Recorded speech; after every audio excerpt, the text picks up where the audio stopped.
Bienvenue au Bulletin des régions, une émission qui est réalisée grâce à la collaboration de 20 télévisions communautaires autonomes associées à Cogeco. Au sommaire pour vous cette semaine, en Matapédia, des consultations publiques sur le redécoupage du comté provincial de Matane-Matapédia. À Vaudreuil-Dorion, 250 postes étaient offerts lors du salon Emploi de qualité. À Saint-Jean-Port-Joli, le député caquiste Mathieu Rivet dresse son bilan de sa première année. En Haute-Côte-Nord, des frigos communautaires en libre service. Au bourg de Pabot, un apéro avec les nouveaux arrivants. À Baie-Saint-Paul, on inaugure un observatoire scientifique destiné au grand public. En Gaspésie et partout au Québec, une série d'émissions réalisées sur, pour et par les télévisions communautaires. Mais tout d'abord, on va se rendre aux Escoumins pour le vernissage d'une exposition consacrée à l'historique des pensionnats autochtones au Québec, un vernissage qui a été organisé dans le cadre de la Journée nationale de la vérité et de la réconciliation.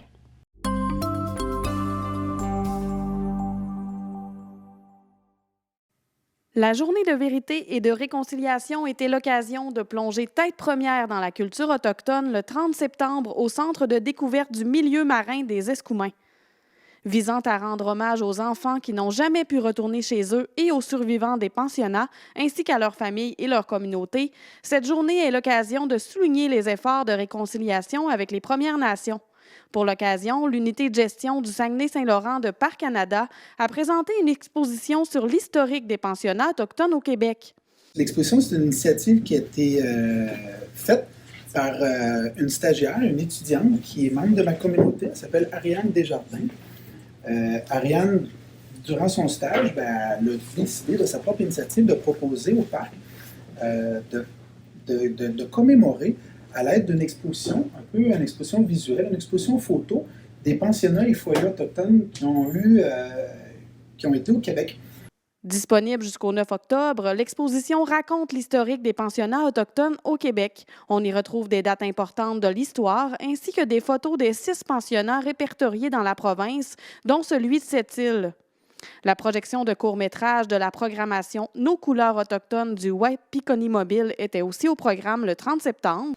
Le but de cette initiative est de permettre aux jeunes des Premières Nations de s'exprimer sur leur réalité et leur fond intérieur, selon M. Daniel Capistran. 1300 courts-métrages ont été réalisés jusqu'à maintenant. Une quinzaine de participants ont pu en apprendre davantage sur la culture autochtone par la présentation de plus de 10 clips vidéo. Passant du rire aux larmes, les spectateurs ont été à la fois émus, touchés, surpris et amusés de ce qu'ils ont vu à l'écran.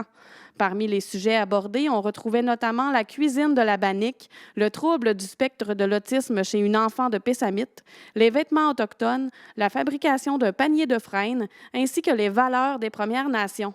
M. Capistran est très satisfait de la participation du beau public qui était intéressé et ouvert à en découvrir davantage sur les communautés autochtones.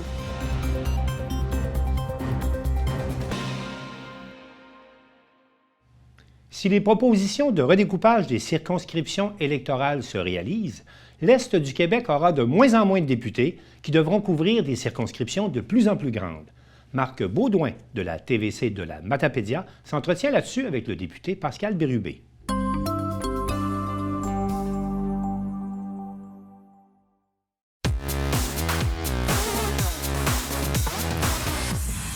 Après le remaniement de la carte électorale en politique fédérale, voici que la Commission de la représentation électorale au provincial a déposé une proposition de modification de sa carte électorale. Les circonscriptions de l'Est du Québec sont dans la mire de ces changements. Pour mieux comprendre la situation, j'en discute avec Pascal Bérubé, député de Matane-Matapédia. Pascal Bérubé, bonjour. Bonjour. Tout d'abord, on va clarifier que cette proposition ne découle pas de la décision de l'abolition de la circonscription fédérale d'Avignon, la métisse Matane-Matapédia, mais bien d'une révision prévue par Élections Québec. Oui. Alors, la carte électorale, essentiellement, c'est ce qu'on appelle notre comté, notre circonscription. Dans le cas actuellement, celle que je représente, c'est l'entièreté de la Matapédia, l'entièreté de la métisse, l'entièreté de la Matanie. 45 municipalités. Les 3 MRC ont des points en commun. Elles sont voisines, évidemment. Elles font partie du Bas-Saint-Laurent au plan administratif, de la Gaspésie au plan touristique. C'est à peu près entre 45 000 et 50 000 citoyens. C'est à peu près la moyenne qu'on va avoir au Québec. On divise la population totale par 125 comtés. À chaque 2 élections, on tient compte de l'évolution de la population, puis là, il y a une commission qui fait des recommandations. Évidemment, si la population augmente beaucoup dans d'autres régions, on peut penser qu'il va y avoir la création de nouveaux comtés. Si ça descend chez nous, on peut en perdre. Et c'est ce qui vient d'arriver. C'est-à-dire que nos voisins de Gaspé, le comté de Gaspé et le comté de Bonaventure, de la baie des Chaleurs, vont fusionner ensemble. Puis il y a une partie de la Gaspésie qu'on appelle la Haute-Gaspésie, de Cap-Chat à Sainte-Madeleine, la Rivière-Madeleine, incluant Sainte-Anne-des-Monts, qui s'en vient dans notre comté. Donc, on ajoute la Haute-Gaspésie à la Matanie, à la Matapédia et à la Métis. Puis dans le cas de la Métis, la MRC de Montjoly, on enlève 5 municipalités. Sainte-Luce, Saint-Donat, Saint-Gabriel, Saint-Charles-Garnier et les Hauteurs. Je ne vais pas me tromper, c'est ces 5-là. Donc, c'est encore beaucoup plus de monde, mais aussi un plus grand territoire. Il y a un journaliste de la presse qui l'a calculé hier entre Sainte-Luce, en fait, en Sainte-Flavie, que maintenant, il faut que je m'habitue. Si ça fonctionne, malheureusement, ça va être ça. Entre Sainte-Flavie et Sainte-Madeleine-la-Rivière-Madeleine, sur le bord du littoral, 234 km. C'est beaucoup. C'est comme à peu près Québec-Montréal. Okay. Ça, c'est uniquement un comté. Donc, une fois que c'est proposé, ben, on peut l'accepter ou pas. On comprendra que moi, je ne l'accepte pas parce que c'est un idéal de proximité que j'ai avec les citoyens, puis je vais être encore moins disponible, pas parce que je ne veux pas, parce qu'il va y avoir beaucoup plus de territoire à faire. Oui, c'est ça, justement. C'était ma prochaine question. C'est un changement comme ça représente quoi pour notre circonscription à nous? Mais là, tu viens de le dire, c'est la distance. Ça va être beaucoup plus grand à couvrir. Oui. La population, ça va. C'est-à-dire que quand les gens ont besoin de nous rejoindre, ils peuvent téléphoner, ils peuvent nous écrire, on va faire avec comme les autres. Mais on sait déjà qu'il y a beaucoup plus de citoyens qui font appel à leurs députés en milieu rural. Ça, c'est une vérité. L'autre enjeu, c'est que comment on s'organise? Nous, on n'a pas tant de moyens que ça pour ouvrir un bureau dans chacune des MRC. Moi, j'ai fait ce choix-là.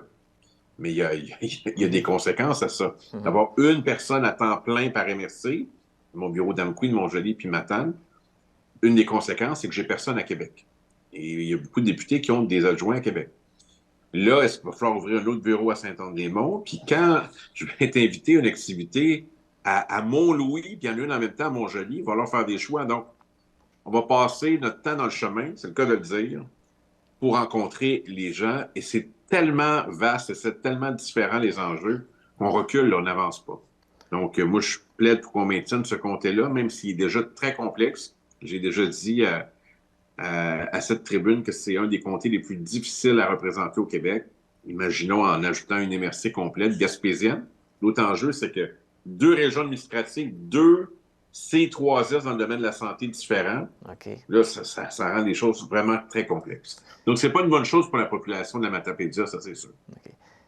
Là, comme on en discute, c'est pas la première fois qu'il y a des révisions, qu'il y a des propositions, mais est-ce que c'est la première fois que l'Est du Québec on propose autant des gros changements? Non, la preuve, ma présence en témoigne, parce que de 2007 à 2012, moi, je représentais la MRC de la Matanie et de la Haute-Gaspésie. La carte électorale a changé. Donc, ce qu'on appelait le comté de Matane a disparu. Okay. La Matanie s'est fusionnée avec la Matapédia puis la Métis. Ça a donné un nouveau comté à partir de l'élection de 2012. C'est comme ça que je suis arrivé dans la Matapédia. Et là, ça serait comme un retour où la Haute-Gaspésie revient avec la Matanie. Et là, c'est le double. C'est-à-dire que là, on gagne, en fait, aussi la Matapédia puis la Métis. C'est très grand, c'est très complexe. C'est à peu près 50 municipalités différentes, 50 maires et mairesses différents qui plaident. Imaginez, c'est du sport. Alors, 50 conseils municipaux aussi. C'est vraiment énorme. C'est décourageant de voir que c'est présenté. Alors, il y a une façon de se faire entendre, c'est-à-dire qu'il y a une audience de la Commission de la représentation électorale qui aura lieu le 25 octobre à Matane, au club de golf.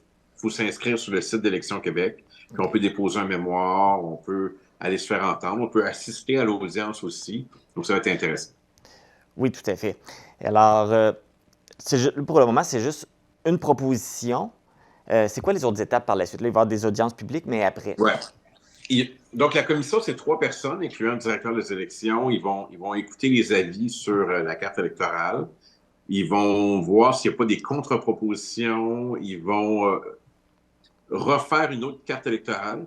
une autre proposition en tenant compte des audiences, puis après, ben, c'est pas mal fini. Même si on dit que c'est les députés qui vont l'adopter à la fin, c'est pas mal là que ça se termine. Donc, la dernière fois, on avait plaidé le maintien du comté. Ça n'avait pas fonctionné, mais le comté qui était proposé à l'époque, je me souviens, là, c'était à peu près de Saint-Ulrich à Gaspé.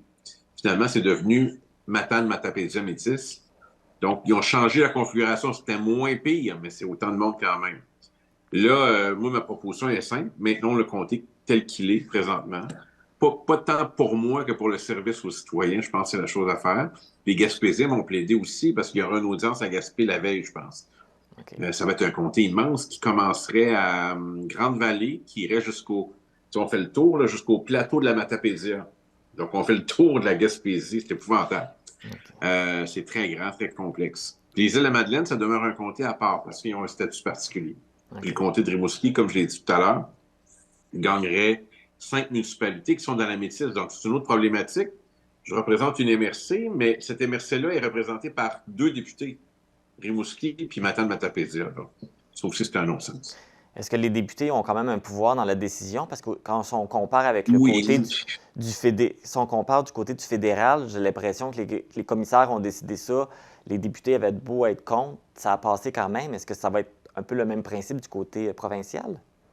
Ultimement, oui, mais la CAQ a la majorité. Est-ce qu'eux vont dire « Ouais, mais là, les nouveaux comtés créés sont peut-être dans des zones intéressantes pour la CAQ. » Il y a de ça aussi parfois. Hein? Okay. Donc, j'imagine qu'ils vont écouter aussi leurs députés gaspésiens qui sont de la CAQ, qui disent qu'ils plaident pour le maintien. Mais si on a 125 comtés et rien bouge, ça va être dur de faire les arbitrages. C'est-à-dire que ça va rester tel quel, mais je ne penserais pas. Parce qu'il y a des comtés qui sont très populeux, puis d'autres qui sont beaucoup moins. Sur la Côte-Nord, par exemple, les 2 comtés sont en deçà de ce qu'ils devraient être. En Abitibi aussi, Témiscamingue, Saguenay-Lac-Saint-Jean. Puis là, on vient encore frapper l'Est du Québec, Bas-Saint-Laurent-Gaspésie. Je pense que le directeur des élections va devoir s'expliquer. Tout à l'heure, je l'ai évoqué, on a déjà perdu un comté il y a à peu près 10 ans. Ensuite, au fédéral, on perd un comté. À un moment donné, qu'est-ce qui va rester dans l'Est du Québec? Il ne va rester qu'un seul comté. Ça va être 2 classes de députés. Les députés normaux, puis le député de l'Est du Québec, qui va travailler beaucoup plus que les autres. Et je tiens à rappeler au passage que je suis le député le moins bien payé de l'Assemblée nationale. Même si je suis là depuis des années et même si j'ai le meilleur résultat électoral au Québec. Pourquoi? Parce que la CAQ a fait en sorte de donner des promotions d'abord à ses députés gouvernementaux, puis pas à l'opposition. Je m'en plains pas. Je dis juste que, malgré les résultats que j'obtiens, je suis le moins bien payé de l'Assemblée nationale. Puis en plus, on ajoute cette charge-là, à un moment donné. C'est pas à propos de moi, c'est à propos de comment on veut faire la représentation des citoyens correctement si on n'a pas de moyens, puis si en plus on élargit constamment le territoire Saint-Géant. Parce que aussi, si on est moins bien représenté, ça va être plus difficile d'obtenir des choses quand on va en avoir de besoin. Oui, et oui. Puis déjà, je vous le dis, la 45 municipalités, c'est très complexe. C'est plus que du temps plein, c'est du 7 jours sur 7. La Haute-Gaspésie, c'est une région qui historiquement a besoin de beaucoup d'attention, puis qui pourrait avoir, quant à moi, un député à temps plein, tellement c'est important ce qu'ils vivent. Mais là, on les ajoute à 3 autres MRC. Ça ne rendra pas justice à ce qu'ils ont besoin comme attention. Je les connais bien. Moi, c'est la moitié de ma famille est originaire de là. Puis je les ai représentés pendant 5 ans. Donc, au niveau des consultations publiques, c'est ouvert à tous. Les gens, s'ils veulent suivre le dossier, veulent savoir ce qui se passe, peuvent assister aux consultations publiques? Oui, ils peuvent s'inscrire, ils peuvent, comme je disais, déposer un mémoire, ils peuvent s'exprimer oralement ou ils peuvent assister. Puis probablement même en ligne, ça va être possible de le faire. Okay. Donc, Matane, c'est le 25, mais il y a comme 2 moments. Il y a à 14 h l'après-midi, puis à 19 h le soir. Parfait. Toujours très intéressant, mais en même temps préoccupant aussi. Moi, je suis déjà passé par là il y a quelques années, en espérant qu'on va pouvoir plaider puis se faire entendre pour maintenir cette circonscription. Oui. Donc, on n'avait pas besoin de ça à travers tout le travail qu'on a, mais on va le faire quand même. On va plaider à nouveau. C'est ça. Parce que là, on a perdu du poids politique au fédéral. Ça serait décevant d'en perdre aussi au niveau du côté provincial. Merci, Pascal. C'est le moins compliqué. Oui. Ça fait plaisir. Puis la Matapédia, bien, déjà que c'est une MRC sur 3 du comté. Une MRC importante, mais une MRC sur 3. Si ça devient une MRC sur 4, c'est sûr qu'il y a un impact pour la Matapédia. Puis moi, le type de député que je souhaite être, le type de présence, ça ne sera pas aussi efficace. Pas parce que je ne veux pas, parce qu'une comté va devenir gigantesque. À suivre. Oui, tout à fait. Bien, merci Pascal pour ces explications-là. C'est sûr qu'on va se reparler dans le dossier, on va faire le suivi, puis on va tenir la population au courant. Avec plaisir. Merci. Donc, je vous rappelle, il va y avoir des consultations publiques concernant le redécoupage électoral. Donc, ça va se passer le 25 octobre au club de golf de Matane à 2 moments dans la journée, à 14h et 19h. Alors, si vous voulez y assister, c'est possible.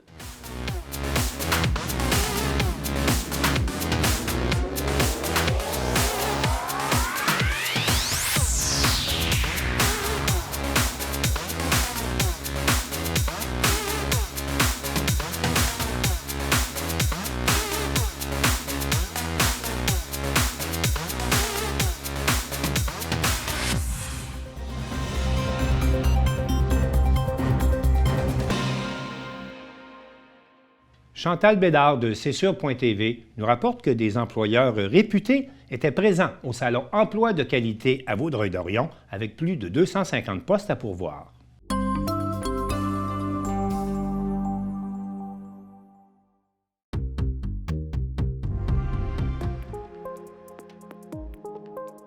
Le 5 octobre dernier se tenait au Centre multisport André Chagnon à Vaudreuil-Dorion le 3e Salon Emploi de qualité.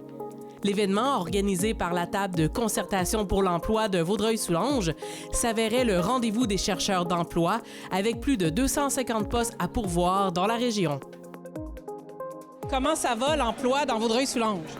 On est en très grande croissance. Depuis 2006, dans la région de Montréal, après la MRC des Moulins, c'est Vaudreuil-Soulanges qui a vraiment le plus grand accroissement du nombre d'emplois. On parle de plus de 4 500 employeurs pour 50 000 emplois. Donc, on est quand même rendu un pôle important de l'emploi dans les couronnes de Montréal. On a quand même, à travers tous les employeurs présents, 220 titres de postes différents. Donc, on est à la recherche de plus de 500 employés dans nos entreprises. C'est un salon qui s'appelle le Salon des emplois de qualité parce qu'on a des employeurs de qualité. On parle de quel type d'emploi? Très large, des professionnels, des gens, oui, des manufacturiers. On a le centre de service scolaire, le futur hôpital qui est ici, qui recrute de façon très, très large. Alors, il y a de tout pour tout le monde. On parle de quel type de clientèle sur le territoire? En fait, toutes les clientèles aujourd'hui sont représentées, autant les personnes diplômées que non diplômées, les personnes plus jeunes ou plus vieilles, expérimentées ou non. Donc, je pense qu'il y a une belle variété, là, il y en a pour tous les goûts. Comment qu'on les soutient? Quelle aide peuvent-ils recevoir? Oui, bien, on est 4 organismes dans le comité organisateur.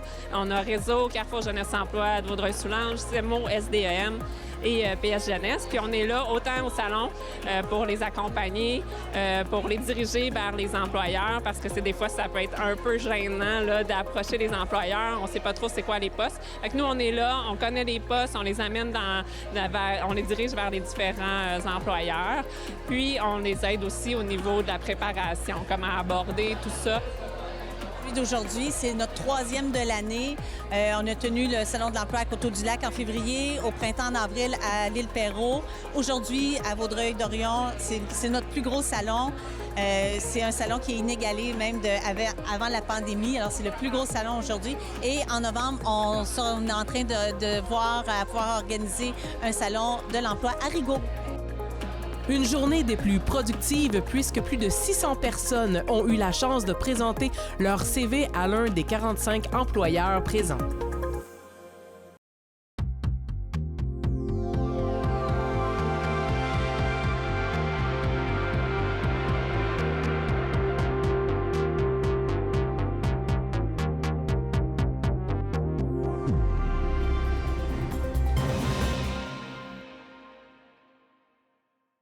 Je m'entretiens maintenant avec Marie-Ève Lamonde de CEMA TV. On va parler un peu de ce qui se passe dans la région chez vous. Marie-Ève Lamonde, bonjour.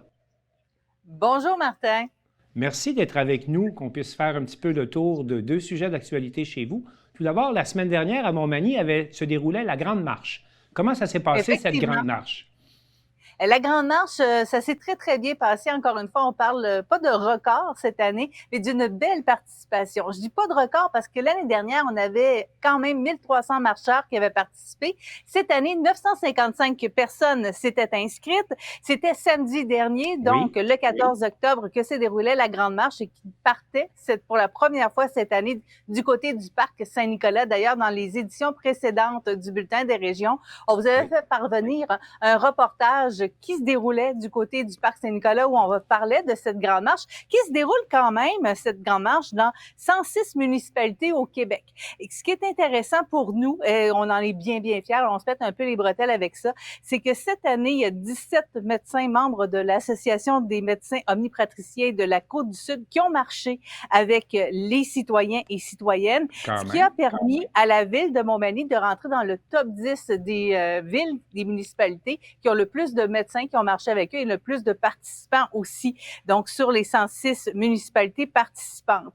On est bien sûr aussi dans le top 5 des villes ayant rallié le plus de médecins à son événement. Donc vraiment, là, on est fiers encore une fois pour cette 6e édition de la participation des gens. C'était une journée absolument magnifique.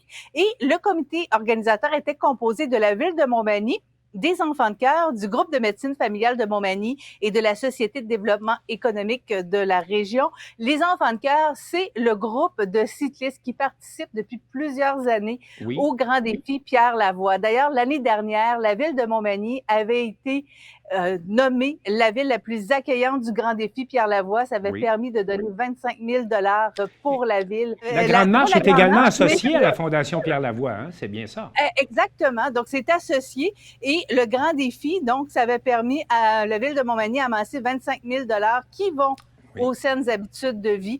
Et les enfants de cœur, depuis 2014, ceux qui participent à tout ça et qui organisent tout ça, ils ont remis 350 000 $ dans la région, dans les différentes écoles et pour différents projets là, pour les saines habitudes de vie. Donc, les gens sont conscientisés et ça marche dans la bonne direction.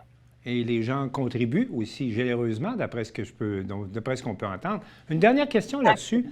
Est-ce que le lieu de départ de cette grande marche cette année, est-ce que c'est un nouvel aménagement, ça, dans la municipalité de Montmagny? Parce qu'on dit un nouvel endroit pour le départ, là.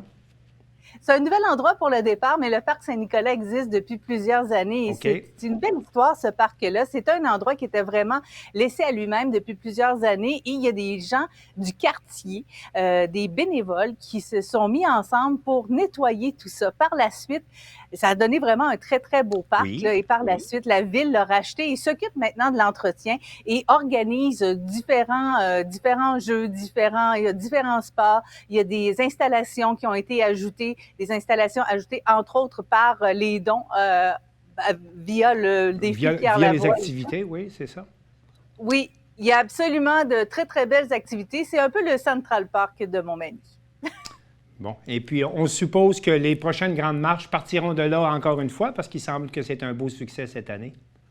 Absolument, il y a de grandes chances. Ce que permet le parc Saint-Nicolas, c'est que le parc Saint-Nicolas a un trajet d'environ 2,5 km. Donc, comme cette année, on permettait à la Grande Marche 2 choix.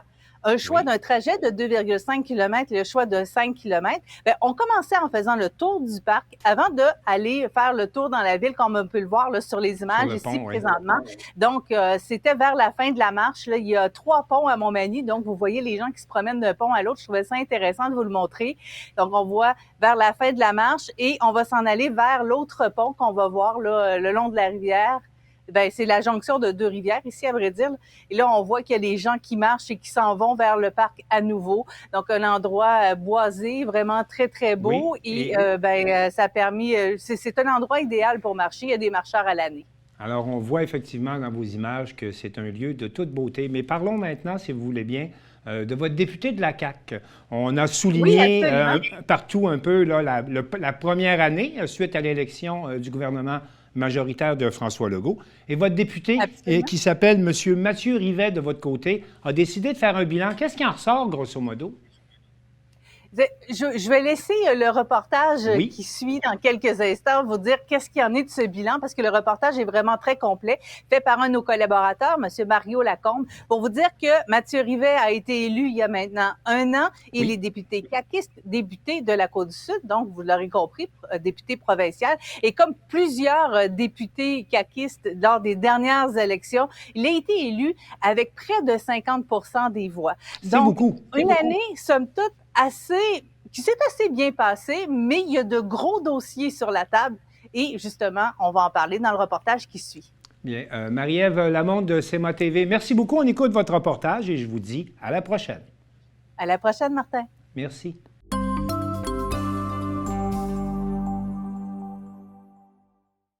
C'est vendredi dernier, à la vigie de Saint-Jean-Port-Joli, devant une centaine de personnes que le député de la CAQ pour la Côte-du-Sud, Mathieu Rivet, accompagné de son équipe, nous présentait son bilan après 1 an en poste et ses objectifs pour les mois et les années à venir.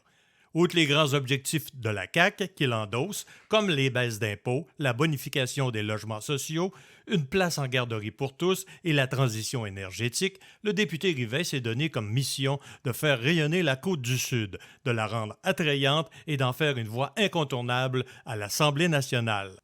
Plus localement, le député entend bien continuer à mettre de l'avant les principaux dossiers qui préoccupent notre population, entre autres l'accessibilité aux cellulaires partout sur la Côte-du-Sud. En fait, mon collègue Gilles Bélanger, qui est député de Hartford, travaille actuellement sur le dossier, tout comme la première partie qu'on a réalisée ici.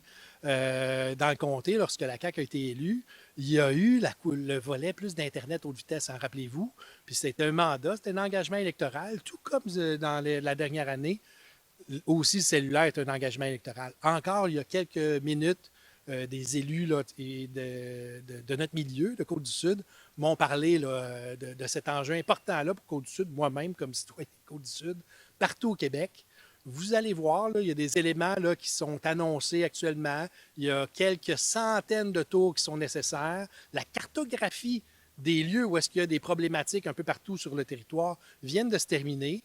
Puis j'ai bien confiance en mon collègue Gilles Bélanger qui puisse trouver la façon de pouvoir aller chercher le budget nécessaire pour qu'on puisse réaliser cet enjeu important-là pour Côte-du-Sud, mais pour partout au Québec. C'est la même réalité.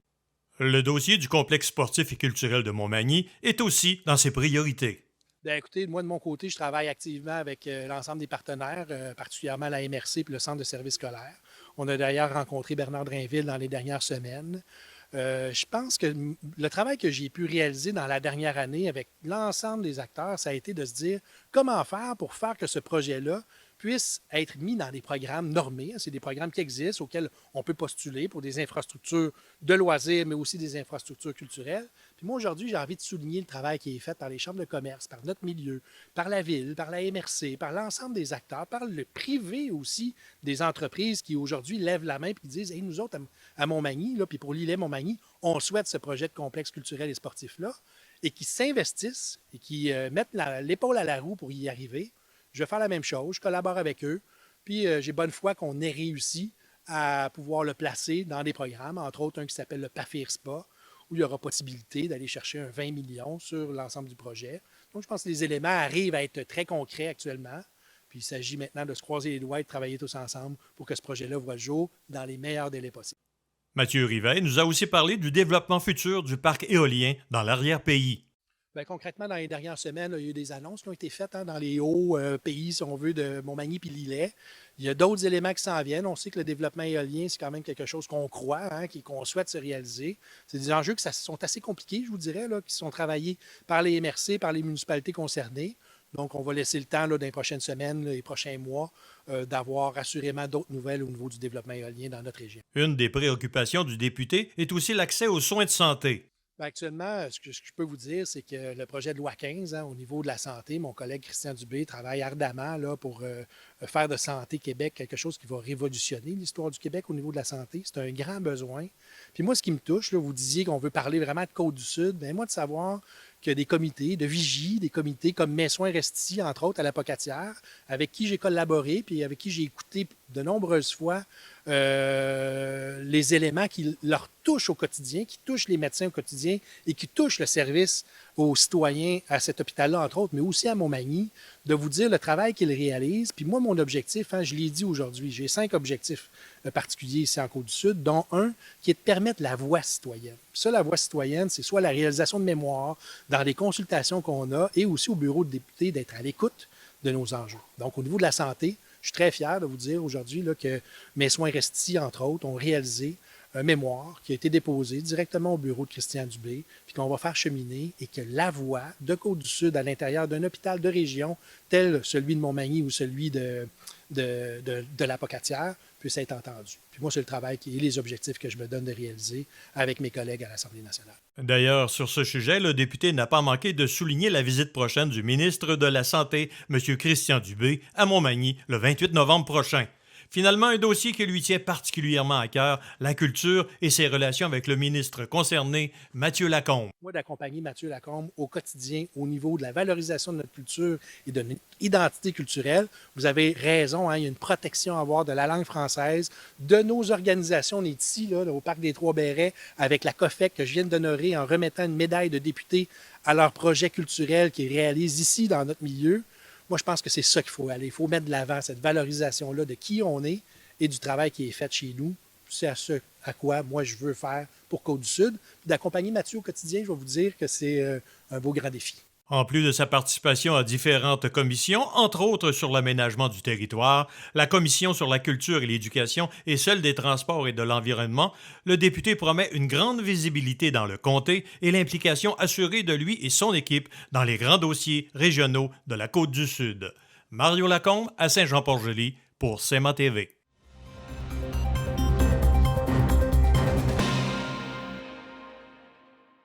L'Association pour la protection des intérêts des consommateurs, l'APIC Haute-Côte-Nord, récoltait la semaine dernière des dons en argent et des denrées non périssables pour garnir les 4 frigos communautaires libre-service sur le territoire de la Haute-Côte-Nord. Joanie Gaudreau, de la Télévision du Littoral, nous explique.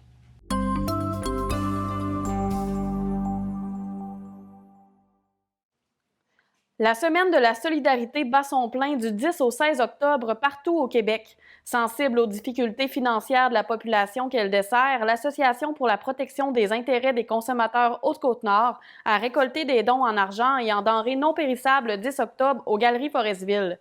Cette initiative a été organisée pour la première fois par l'APIC Haute-Côte-Nord pour soutenir les citoyens de Colombier à Longrive. C'est la Semaine de la solidarité. On ramasse des dons pour les banques alimentaires du 10 au 16 octobre. Dans chaque municipalité, ils vont ramasser des dons. Nous autres, c'est pour les frigos communautaires dans le secteur Est, ici. En collaboration avec le Câble Nordais, les autres vont faire la distribution des denrées alimentaires. Les dons en argent ou en denrées qui ont été récoltés tout l'après-midi seront redistribués dans les frigos communautaires de Colombier, Forestville, Portneuf-sur-Mer et Longrive avec la collaboration du Centre d'action bénévole Le Nordais. Il y a beaucoup d'insécurité alimentaire avec les taux d'inflation. On sait tout, les prêts hypothécaires, tout augmente. La nourriture est très chère, fait que les gens ont de la misère à payer le loyer. Fait que nous autres, on facilite, on nous aide en les nourrissant aussi. Puis tout le monde a le droit à être nourri. Pour la directrice générale du Centre d'action bénévole Le Nordais, Marie-Ève Boivin, l'initiative de l'APIC Haute-Côte-Nord est appréciée et nécessaire. Nous, là, principalement, là, nos donateurs pour les denrées périssables qu'on reçoit et non périssables, c'est ici Provigo qui nous font la majorité des dons qu'on reçoit. Mais assurément que si on en avait plus, on pourrait garnir les frigos encore plus. Rappelons que les frigos communautaires sont en formule libre-service. Les utilisateurs peuvent venir chercher des denrées sans passer par le câble Nordais. C'est un libre-service. Les gens peuvent aller servir, là, aller chercher ce dont ils ont besoin quand ils en ont besoin. Présentement, par contre, la majorité des frigos communautaires sont à l'intérieur. Comme chez nous, à Forestville, c'est à la friperie du Nordais. Il y a des places que c'est dans les municipalités. Aux Escoumins, c'est au centre de dépannage des Nord-Côtiers. Donc, il faut regarder les heures d'ouverture, par contre, là, des différents emplacements. Les frigos se vident à tous les jours pratiquement, là, une fois qu'ils sont... Nous, on essaie d'en mettre à tous les jours, du moins pour celui de la friperie. Et puis, en fin de journée, il n'y a plus rien. Là. Les gens ont vraiment des besoins. Là, ça les aide énormément là, dans leur quotidien. Toute la population peut également y déposer des denrées achetées à l'épicerie ou encore cuisinées à la maison. Dans ce dernier cas, il suffit d'indiquer ce qui se trouve dans le plat à apporter et de préciser les aliments allergènes. Fidèle à son habitude, la population a été généreuse pour les plus démunis de notre secteur, ce qui a réjoui toutes les participantes à la campagne intitulée « Mettons les bouchées doubles ».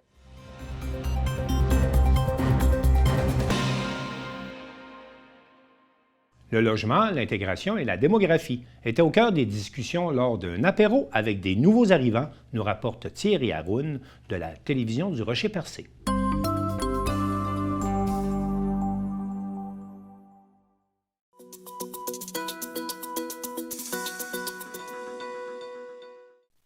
Lors d'un événement organisé tout récemment par le Réseau en développement social Rocher-Percé, la démographie, l'intégration et la diversité sont des sujets qui ont été abordés. C'est au bourg de Pabot que se tenait l'apéro du réseau qui avait pour slogan « Maintenir la flamme ».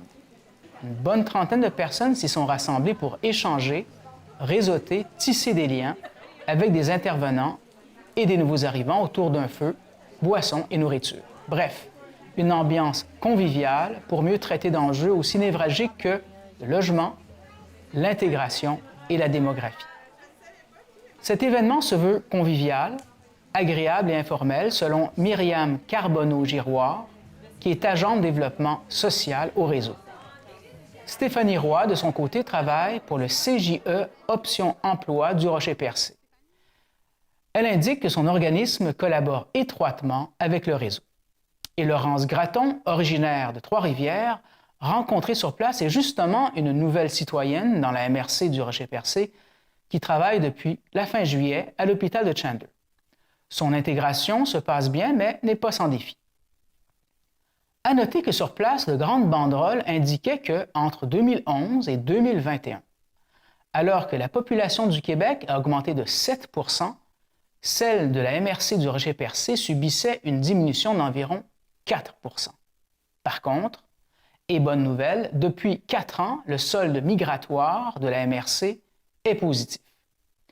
On y apprend aussi que l'âge médian sur le territoire de la MRC est actuellement de 55 ans, comparativement à 37 ans en 1996.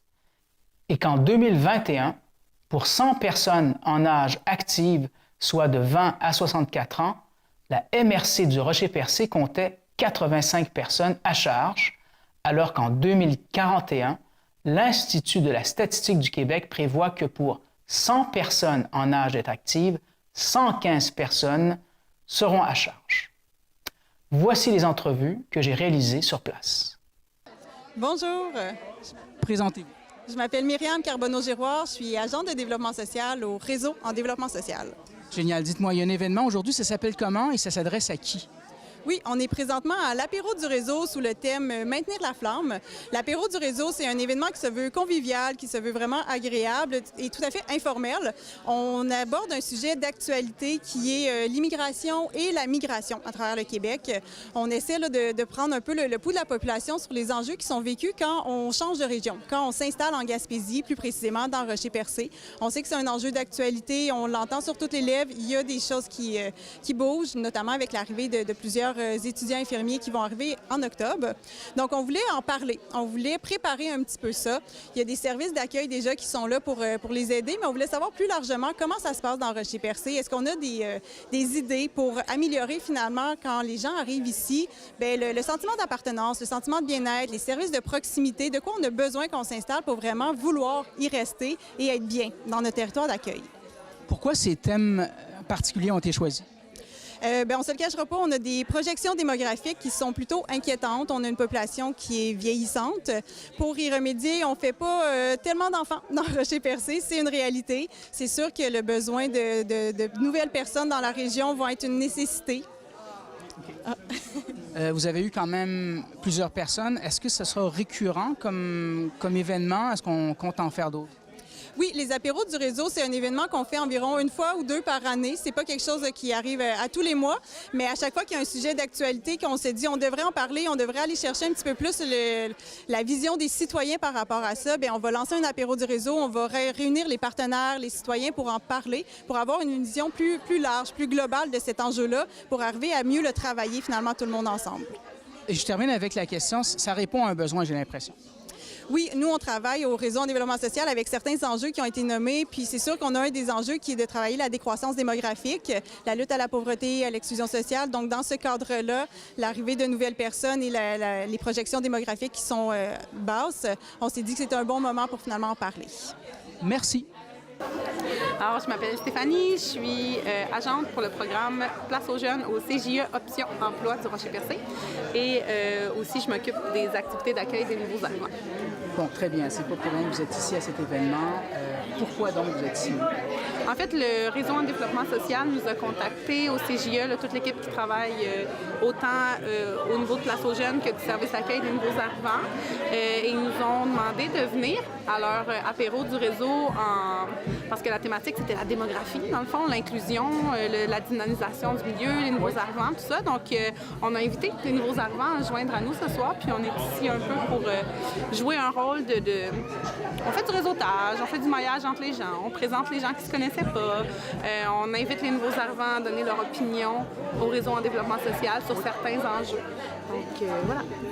Il y a des enjeux qui sont importants. Intégration, démographie, logement. C'est très sérieux. C'est des enjeux très sérieux au sens où c'est la base, là, si vous voulez mon avis. Là. Si on n'a pas au minimum les infrastructures pour accueillir ces gens-là, ça pose des problèmes.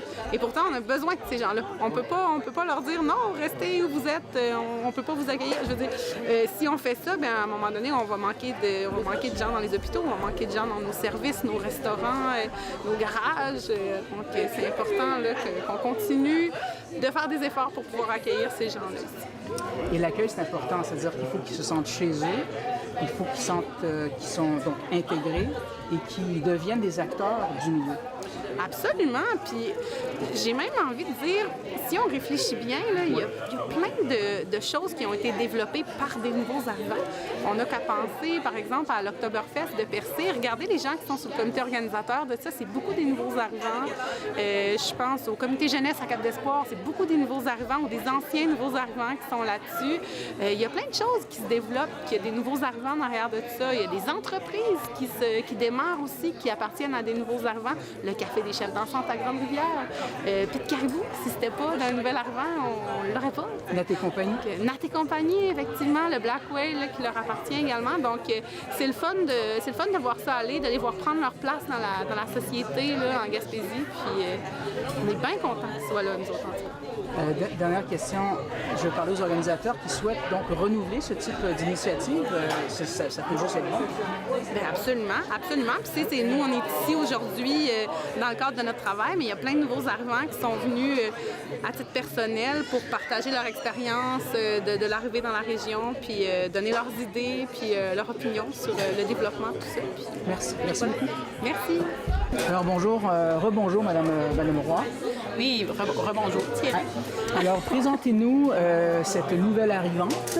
Oui, donc c'est Laurence Gratton qui nous arrive de Trois-Rivières. Donc je t'amène Laurence parce qu'elle a passé par les services de Place aux jeunes pour s'établir en Gaspésie au courant de l'hiver dernier. Hein, vous êtes venue une première fois, elle a fait un séjour exploratoire avec son conjoint. Ça leur a permis de venir voir leur futur milieu de travail, de créer des contacts professionnels. Puis ils ont finalement déménagé cet été. Ils ont commencé les deux leurs nouveaux emplois en Gaspésie. Puis on est vraiment contents qu'ils soient là parce que c'est des gens qui travaillent dans des services essentiels. Donc, vraiment très, très content de leur arrivée. Bien, merci beaucoup. Alors, à votre tour, présentez-vous. Oui.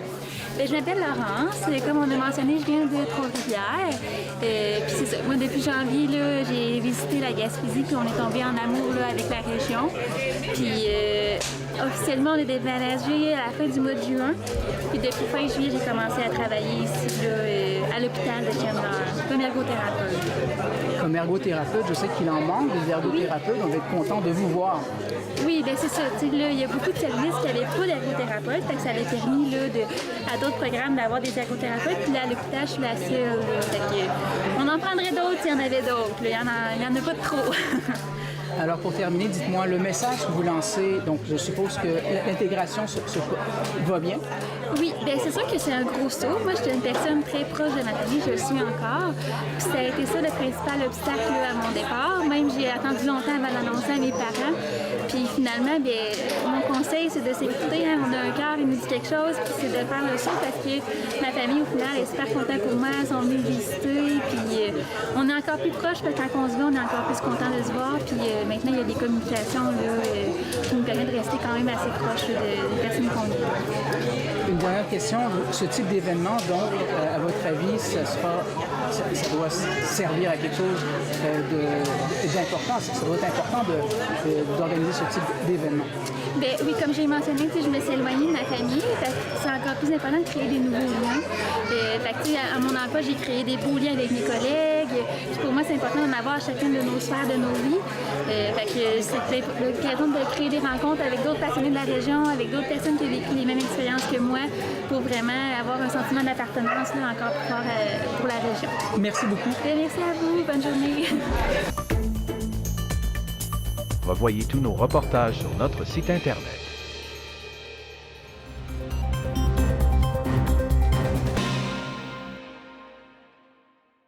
Lydia Duchesne de TVCO nous présente le nouvel observatoire inauguré à Baie-Saint-Paul, un instrument scientifique de qualité qui permettra aux citoyens de plonger au plus profond de l'univers.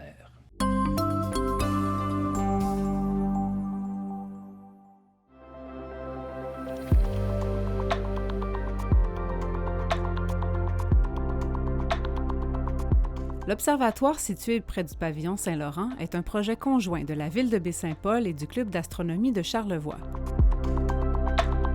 Le télescope que vous voyez présentement, c'est un télescope de 14 pouces. Donc, c'est un gros diamètre. Et le télescope, parce qu'il est gros, il va capter beaucoup de lumière. Et un télescope comme celui-ci nous permet de faire de l'observation du ciel profond. Alors, quand on observe ce que nous, on appelle le ciel profond, ce sont des galaxies, des nébuleuses, ce sont des objets très lointains dans l'univers et qui ne sont pas très lumineux.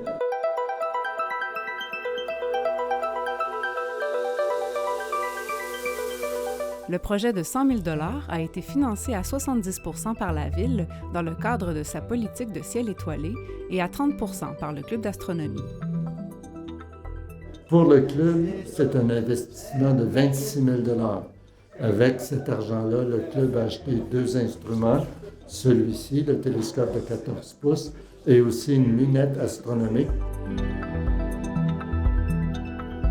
Alors, ce sont 2 instruments qui coûtent relativement cher. Ce sont des instruments scientifiques. Ce ne sont pas des jouets. Et donc, les gens qui vont manipuler les 2 instruments, ce sont des gens qui sont certifiés pour le faire. Tu vois, vous venez ici, 42. On va la mettre à l'heure. 14-42. Autrement, l'observatoire lui-même représente pour la Ville de Baie-Saint-Paul un investissement de 70 000 $, ce qui n'est pas rien. L'observatoire appartient à la Ville, les instruments scientifiques appartiennent au Club d'astronomie.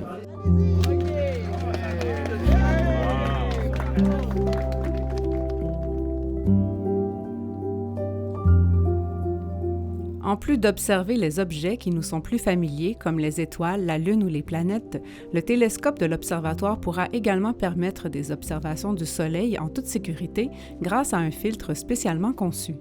On observe le Soleil avec nos instruments quand on fait de l'astronomie amateur, mais ça prend toujours des filtres appropriés. Jamais on observe le Soleil de façon directe. Puis quand on fait de l'observation avec un appareil comme celui-là, là, je vois qu'il est équipé d'un ordinateur. Est-ce qu'on doit déjà savoir où on cherche? Ou on peut Alors, juste explorer? La plupart des astronomes amateurs, on sait ce que l'on cherche, mais on a quand même maintenant une télécommande comme ceci qui nous permet littéralement de demander au télescope de pointer vers un objet que l'on choisit. Mais là, je pourrais aller, mettons, vers Mercure, Enter. Là, il va aller vers Mercure. On ne le verra pas, là, mais... Ça donne une idée comment ça fonctionne. La structure de l'observatoire est également motorisée pour suivre l'axe du télescope. Cependant, les deux systèmes sont pour le moment opérés de façon indépendante. Au cours des prochains mois, le club espère acheter l'équipement qu'il faut pour synchroniser le mouvement du télescope et du dôme. Donc ça va nous simplifier la vie, mais ça coûte quelques sous. Alors là, on va trouver l'argent d'abord, ensuite on va s'équiper. Le club pourra désormais non seulement bonifier ses activités publiques gratuites en accueillant jusqu'à 10 personnes dans l'observatoire, mais souhaite également être plus présent dans le secteur scolaire. Premièrement, il faut dire qu'on est en période de rodage, parce que l'observatoire avec ses moteurs électriques, tout ça, faut avoir de la fiabilité, de la structure. Puis on est en mode de certifier les gens qui peuvent opérer l'observatoire. Après ça, il y a tout le côté équipement, télescope, certifier nos gens. Ensuite, il faut dire qu'on est en partenariat avec la Ville de Baie-Saint-Paul.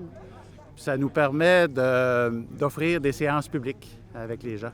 Une première activité publique s'y tiendra le 14 octobre de midi à 14 h à l'occasion d'une éclipse solaire partielle visible depuis Charlevoix. Puis une dernière observation des étoiles avant l'hiver le mardi 21 novembre à 19 h. La nature, le système solaire, tout cela, c'est à portée de main, on le voit, et je crois que d'en apprendre davantage, c'est toujours pertinent. Question un peu philosophique. Pourquoi s'intéresser à l'astronomie de nos jours? D'abord parce que la curiosité nous y pousse, parce que les mystères de l'univers nous fascinent et nous interpellent. Aujourd'hui, les jeunes sont tout aussi fascinés par les choses de l'espace. Il m'arrive de donner des ateliers dans les écoles. Et je peux vous dire que les jeunes ne sont jamais à court de questions.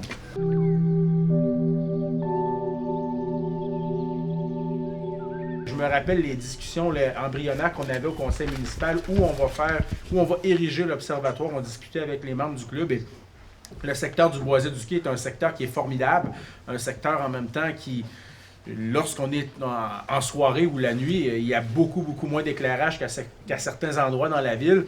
Et en même temps, c'est un secteur qui est accessible. Ce qu'on voulait, c'est que les citoyens de Baie-Saint-Paul puissent l'utiliser, qu'on ne soit pas dans un secteur où c'est difficile d'accès. Donc, je crois qu'on a retenu un secteur qui est vraiment, vraisemblablement fait pour cela.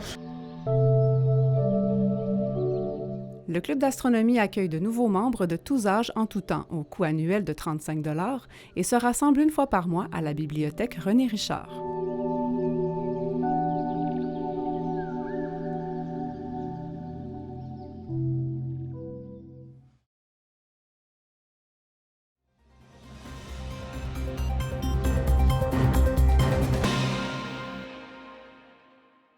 Connaissez-vous la télévision de Côte-Joyeuse Saint-Raymond?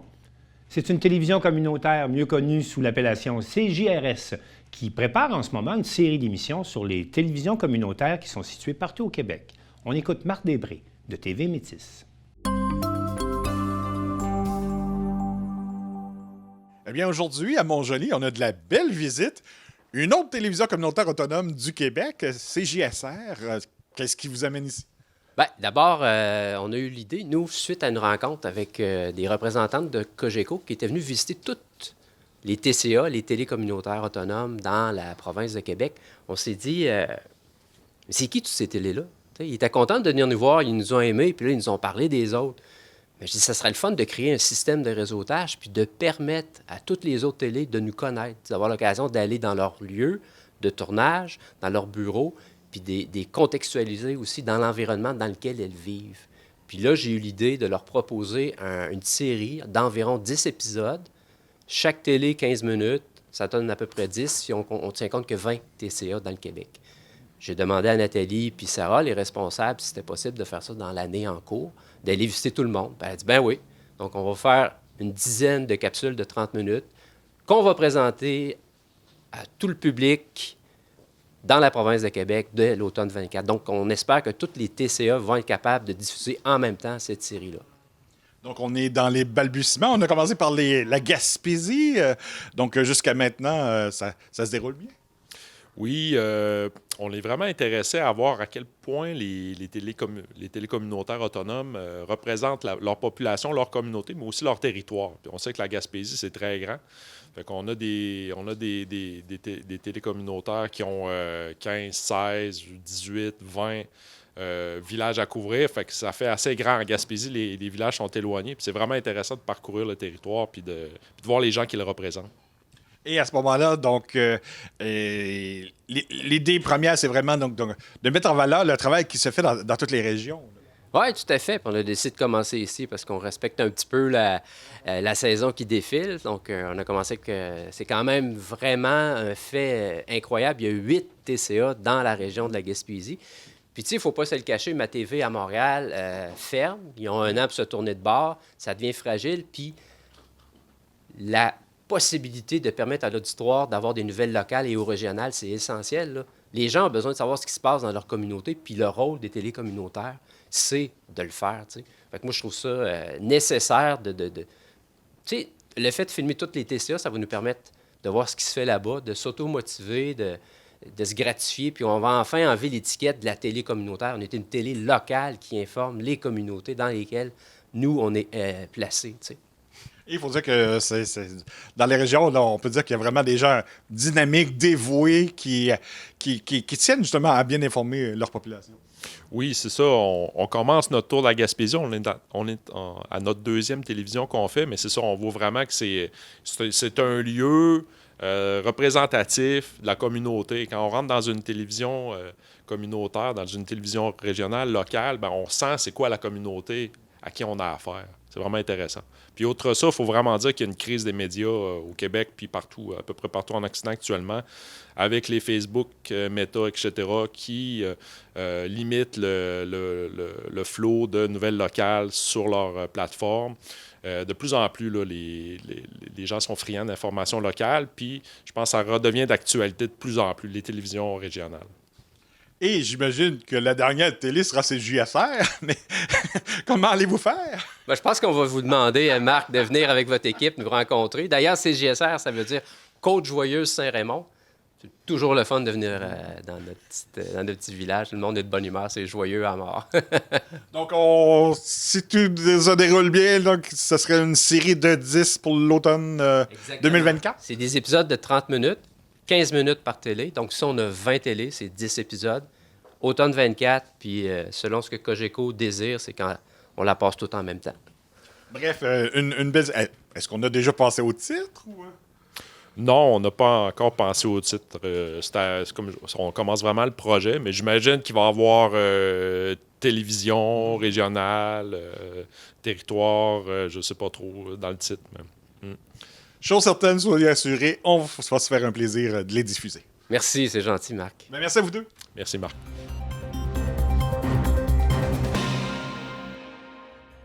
Alors, c'est tout pour le Bulletin des régions. Cette semaine, on espère que ça vous a plu. Je remercie toutes les télévisions communautaires participantes et je vous dis à la prochaine.